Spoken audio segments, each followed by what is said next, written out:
Welcome back, everybody, to not another daily update on the Malazan Empire. Today we're talking about Malazan in general because it's Saturday and I will be back with House of Chains on Monday. So today I'm going to talk about something that I've thought about a lot, and I'll try to give my thoughts on something that other people have also spoken about, and I'll offer up one explanation of why there is a problem or is not a problem, but some people see it as a problem. Today, we're going to talk about Anomander Rake and why he's overrated or not. And we're talking about Whiskeyjack and why there's somehow a similar problem. All right, sharpen your knives, sharpen your pitchforks, get your torches. This is going to get interesting. Cheers.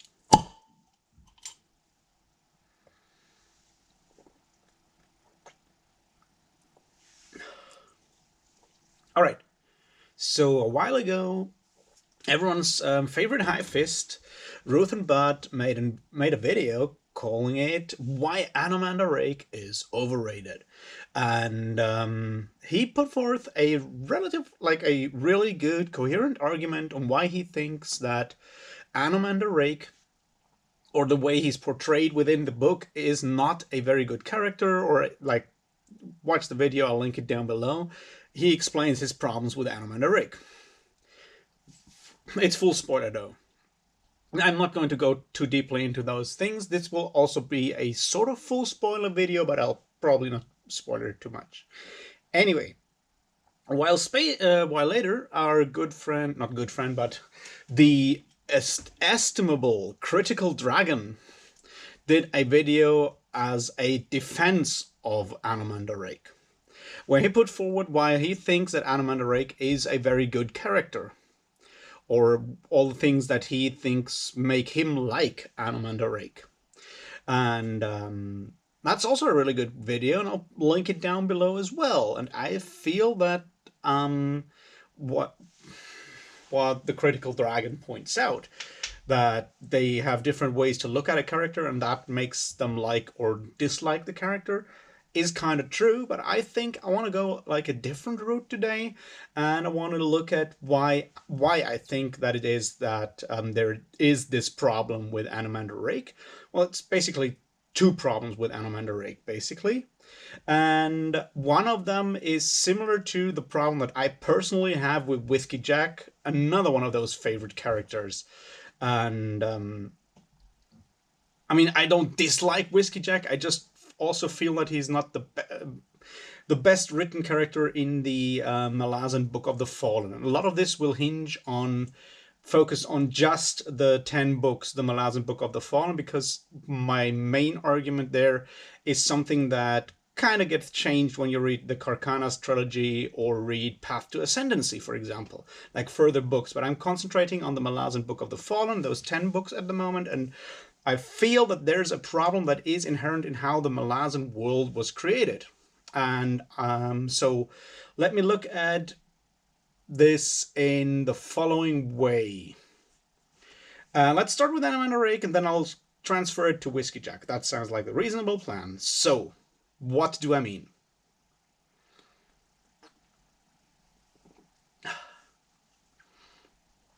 All right, the Malazan world, as we know at this point, was created as like the background for a bunch of tabletop role-playing games, first in Advanced Dungeons and Dragons and later on in GURPS, I think. Two different rule sets for tabletop role-playing games. I'm not going to go too deep into the details. I've played AD&D quite a bit. I've never actually played GURPS, although I have a bunch of their books lying around somewhere.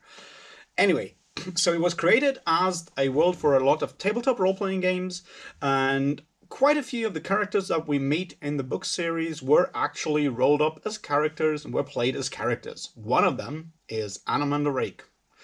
And I feel that is the main reason why we have that disconnect, or some of us have that disconnect with Anomander Rake within the books. And A Critical Dragon points that out rather well, but I think he does not actually draw that final conclusion that comes from that. He points out that he was created that way, and that a lot of the stuff that happened to him before the books, and that's basically where I'm going to step in and see why there is this kind of disconnect. So yeah, a lot of those characters had a lot of adventures that happened before the main 10 books by Stephen Erickson start. Some of that stuff you can read about in the Carcana trilogy for Rake, or you can read about Whiskeyjack in the Path to Ascendancy series. And that is fine and dandy, but right now we're talking about the Malazan Book of the Fallen of those two. And that's where the criticism, I think, and I feel mostly comes from. So for that, we need to look at a different thing. We need to look at show, don't tell. Show, don't tell, I'm sure you've heard about it before, is one of those rules for writing. It's a rule slash tradition slash technique, like technique mostly in fiction writing. It's a rather new one. Like when you look at all of fiction writing from, like, I don't know, Homer up to today, or like the Gilgamesh up to today, but it's been around in literary fiction quite a bit longer than it has been in fantasy fiction, fantasy writing. When you look, for example, at your, like, I know I talk about those way too much, your average pulp writer, your Robert E. Howard, your Clark Ashton Smith, they don't do show, don't tell. They don't know about that. They tell. They explain things in exhausting detail using inordinately long lists of adjectives all the time. Like, seriously, it's something that can make reading these kind of books very jarring for us today, because writing styles have shifted so much. It's, on the one hand, our prose has gotten sparser over time, and holy shit, there's a snowstorm outside. All right, anyway, so our okay, our like prose has gotten sparse, so you don't use that many words anymore to describe things. That's just like a stylistic thing. The more baroque linguistic choices that you're are now a stylistic choice of very, not few authors, but less authors. You know, your Thomas Pynchon's, your Neil Stevenson in a way, because he's kind of following his, like Thomas Pynchon in these stylistic choices. Those use like extremely baroque linguistic sentence structures and word selections and stuff like that. But your average prose has gotten sparser and sparser. Look at, I don't know, your Joe Abercrombie's or Richard K. Morgan's. They're masters of that. They just, like, the way they cut down the prose to like an absolute minimum that still brings across the effects they want to bring across. They're really good at that. And we're used to reading that kind of thing. It's just like how language has, not language, how fantasy, how writing in general and writing in fantasy especially has shifted over the decades. And there's nothing inherently wrong with that. So you have that first trend, and then we have the idea of show, don't tell, which means if you want to bring across a point, you don't actually write it out, you don't tell, you show it by actions. You show it by how characters behave, how other characters react, and so forth. That's what you do. Whereas in like older fiction, you actually often have these like things written in there where someone says like, he did this because he was brave. You don't do that anymore. You show the bravery and you don't explicitly name it. And that's something that has drifted over from literary fiction into fantasy writing over time. It took a while longer because the fantasy genre oftentimes is, like, a lot of fantasy authors for a long time were sort of like this niche thing, and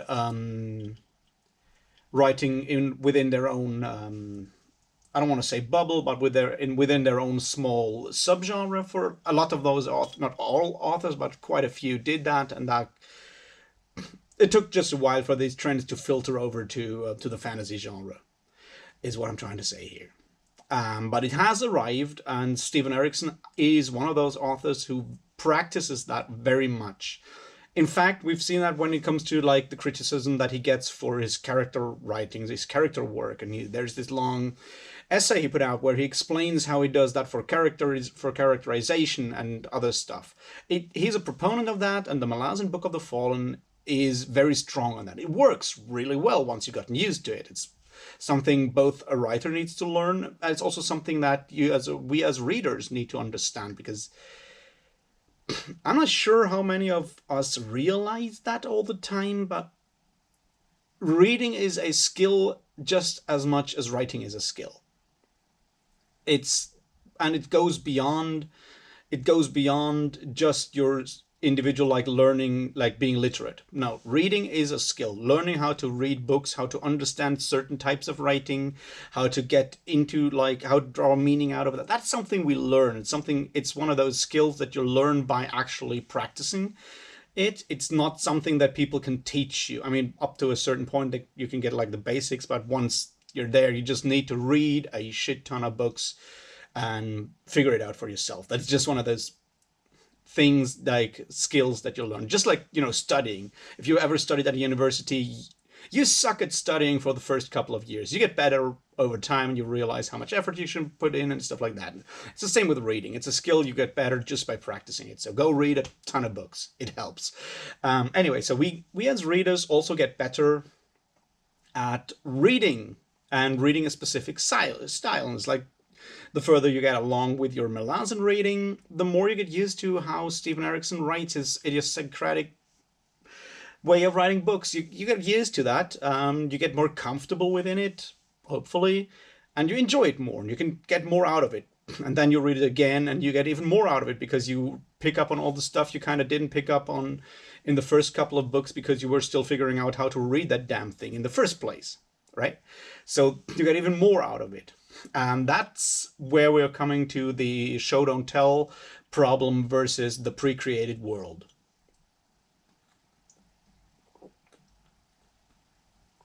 Because it breaks down with Anomander Rake. Anomander Rake, when we meet him in Gardens of the Moon, is already, as the Critical Dragon has pointed out, at the end of his character arc. He has reached level 20 as a Dungeons & Dragons character. He's epic level. He has done all the things. He is a finished, rounded out character. There's very little character development going that we can expect from Anomander Rake, right? There's a second big thing there that I'm also going to go into. Maybe I should go into that one first before we draw it all together. I don't know. No, let's go into that first. All right, the first thing is Anomander Rake is not human. Anomander Rake is not human, and Anomander Rake is also extremely old. He's extremely powerful, and he's several 100,000 years old. That's not something that we as human writers can easily imagine. Basically, the same goes for all kinds of deities and gods. You can't imagine how those people think. It just doesn't work. So using them as viewpoint characters is something that we can't really do easily, right? It's kind of difficult, because to make it work as a viewpoint character, to get some of their inner monologues and stuff like that, how their mind works, we would need to be able to put ourselves into that place. But it's basically impossible to do that without us or the writer pulling those people down onto a human level, which they by definition don't have. Rake can't be, I mean, maybe he does think about having a quiet beer, or he does do that with Whiskeyjack, but it's Whiskeyjack who actually offers him that. But anyway, the point is, I'm not sure if Anomander Rake, when he leaves Moonspawn to do something, then wonders if he left on the stove and will set the entire place on fire. Those human thoughts are not what I suspect go through a 300-year-old, almost all-powerful being who could be a god if he would let people worship him. That's not how it works. And it's kind of showing like that for most part, the gods within the Malazan world that we get as viewpoint characters, or people that we have kind of a perspective on, are rather human gods. It's mostly Cotillion, who has been a human until like fairly recently. So we can expect his mind to work slightly similar to ours, in a way. Well, there's some, errant and stuff like that, but I'm not going to go too deeply into that, but mostly those are rather human, because giving ourselves that kind of viewpoint makes the viewpoint character inherently human. And someone like Anomander Rake is not human and is far above that. And it's very, I would not know how to describe that character. I would not know how to run him as a game master, and I would not know how to play him as a player. It's just, I don't know. So you have to do that you have to find other ways to describe that. And that's where you go from like the outside, and you have all these like, we feel his power, like everyone gets a headache when he comes in, and it's probably not because it's his cloying perfume, it's because of something else. We get all of that as an outside perspective. And here's the second thing. Anomander Rake has all this baggage. He has hundreds of thousands of years of background story that we don't know, but Steven Erikson knows, and presumably everyone who played in that game, like obviously in Cameron Esselmont, and other people that played in that game know that backstory, but we as readers don't know it. And I feel that some of the problems that some people have with Anomander Rake is that the show don't tell thing kind of breaks down there, because we can't get shown all the stuff that happened to Rake before, but is vital to understand his character, because we don't know that, and we don't get that. We don't get really shown all of that. The only way to do it is to flat out tell us that he has been around in like these info dumps. And they're handled stylistically well, because it's mostly quotes from Anomandaris and stuff like that, but still, at least in the beginning, it's slightly different in Toll The Hounds, but only slightly. We mostly get it as like, we actually get told and not shown all about why Anomander Rake is such a badass. Now, obviously, what we can do is we can imagine, and luckily the grim, dark lord of a dying race with a cursed sword kind of trope has been established. The pattern is there. We can, even if, and I know Steven Erikson has said that he didn't read or hasn't read Elric stories like Mocock's Elric before writing Rake or playing the game, whatever. We as readers know that kind of character, and we kind of assume a lot of stuff about that. And if that's generally a character that we feel drawn to for whatever reasons, if the strong silent type is our type, then we like that character. We build a lot of stuff around that we like, and that we like in other characters, and just assume that these things are there to build this character gestalt in our head. It's not, I guess that's the other thing, is that we assume a lot of stuff about characters. The less we get told, and the easier they can be fit into a sort of archetype that we already have in our heads, the easier it is for us to like that character. And that's, I presume, why the very magnanimous, dark, strong, suffering, silent type that Rake sort of fits into resonates well with a lot of people. And I totally understand that. I think I've grown out of that kind of of that phase of my life. I can listen to gothic music now without being romantically attracted to anything of that. I just enjoy it for the music, but you know what I mean. It's just, that makes Rake likable for some people. People who don't like that trope or don't like that character or can't, for whatever reason, will assume a lot of other stuff around it that is maybe less positive, or will not assume anything and think he's like a rather thinly written character, because they don't bring all that baggage with them in their mind that they can just, put on that character to make him feel more rounded and, well described in a way, which he like sort of is not in the first, at least in the first book. So to round out my argument, there is, Anomander Rake is, by definition, as a very high-level inhuman character, extremely difficult to describe or use as a viewpoint character or anything like that. So it's very difficult for us regular readers, to get a very good image of him as a character and understand why he is so important, powerful, and all of that. Also, because most of his, I don't want to say hero's journey, but most of his character arc happens before we actually meet him in the books. We only get told these things and not shown, since most other characters and most other characterization within the Malazan Book of the Fallen is done by the show don't tell method. It feels a bit jarring that it is not done in a character that we are constantly told is very, very important. We are told, we are not shown, we are told that is very, very important. So that feels jarring and makes it more difficult. The fact that we don't get much characterization on Rake because of these two other things that I just mentioned before means that we, in our minds as readers, are forced or invited to add our own imagination to this character.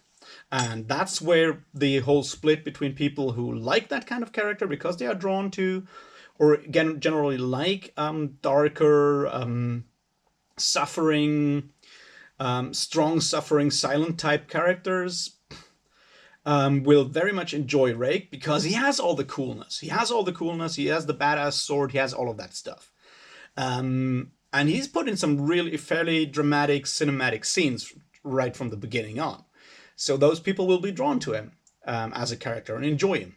On the other hand, people who either don't like that kind of character or have no connection to that kind of character prior, outside of the Malazan Book of the Fallen, will either dislike him because they have a dislike for these strong silent type characters, or they will just feel that he's a rather poorly written, or not poorly written, but less convincing character than others within the Malazan Book of the Fallen series, because they don't bring that whole expectation to that type of character with them when opening that book.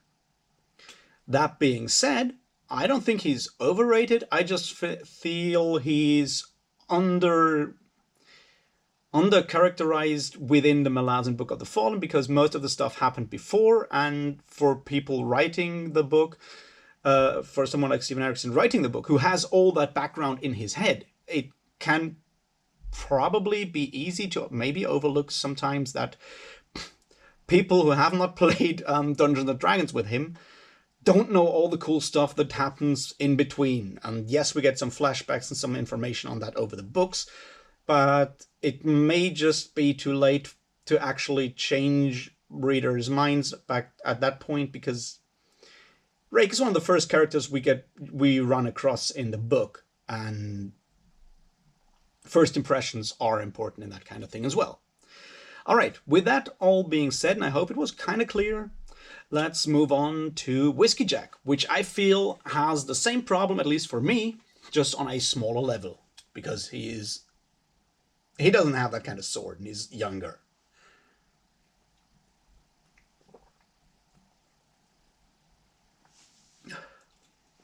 Now, my problem with Whiskeyjack is very similar, I feel. And I feel it's for the same reason. Throughout the books that Whiskeyjack is in, and spoiler, I am going to go all the way up to Memories of Ice, because, yeah, he shows up later on, but in a different function. Up to that point, we see Whiskeyjack a bunch of times, and all the time we get told that there's so much history between Whiskeyjack and everyone trusts Whiskeyjack implicitly and has this crazy loyalty to Whiskeyjack and all of this stuff, and everyone loves Whiskeyjack and so forth. But we just get told that's the case. We never get shown why, or very rarely get shown why. Because most of that trust, that loyalty, was earned before the Malazan Book of the Fallen starts. Now, if you read Path to Ascendancy, which you all should do because they're great books, you get some glimpses, and that helps. But once again, I want to focus on the Malazan Book of the Fallen, on those 10 books right now, not on the other stuff, because this is what we're talking about first and foremost here, and not all the prequels, side stories, and whatnot. And I feel like throughout Gardens of the Moon, well, we don't see that much of Whiskeyjack in Gardens of the Moon, but mostly Memories of Ice is the book that I'm mostly angry at Whiskeyjack, or not really angry. It's like Whiskeyjack wanders around and everyone respects the hell out of him and is loyal until the end of time. And we get told that like others like, oh, this army would follow you to the abyss and all of that. It's like, yeah, but why the fuck? He's just a grumpy, gray-haired, grizzly old man. And I'm like, yeah, maybe he's fun to hang out with him. Yeah, maybe apparently he always has a cask of ale in his tent. That would certainly make him my kind of person. I don't mind admitting that, but where does all that come from? He is supposed to be a military genius. We don't know about that because we don't get shown much of that either, because it's like those general like meetings. There's everyone sitting there and the plans have already been made. Like, so we don't exactly see why he is a military genius. We get told he's an incredible sword fighter. Well, he's in one single sword fight in the entire series, and he loses that one. Yes, he loses that one because his knee is fucked and he's an idiot for not getting it fixed. I went over that before, but we only get told all of these things. It's like, yeah, Dasim Ultor used to spar with him, and it took him quite a while to actually beat Whiskeyjack. And I'm like, holy shit, he must be badass. And all he does is wander around and complain about his leg. And I'm like, yeah, that's a bit of a problem there, right there, buddy. You might still be a super nice dude. I just don't know, because in the scenes he's in, we are already basically meant to assume that he is that, and we have to accept that he is that character. And that's where I feel is the similarity to Rake. When Rake shows up, we're meant to accept that he is a super powerful, dark, awesome, badass overlord of the Tist Andy with all this baggage. With Whiskeyjack on the much smaller human level, we're also meant to accept and forced to accept that he is a brilliant strategist, brilliant military commander, brilliant sword fighter who has earned all the trust and loyalty of his soldiers, is beloved by his soldiers, and all of that. We just have to take it on. We have to take it at face value. It's not really shown why all of that trust is earned. And that's what I believe makes me not really like Whiskeyjack that much. I feel there's a similar situation with Coltrane, but I feel there it's kind of different. So I'll probably do a different video on my issues with Coltrane. But I feel with this, I mean, I've now said that I personally don't really like Rake and have problems with Whiskeyjack. I think that's enough enemies for one day. So I hope you took something out of that. Maybe it helped some of you with understanding why you feel about certain characters in a certain way. And I'll talk to you tomorrow about something completely different. And on Monday, I'll be back with House of Chains and a certain cape that is growing and growing and growing. Until then, have a great Saturday evening and talk to you soon. Cheers.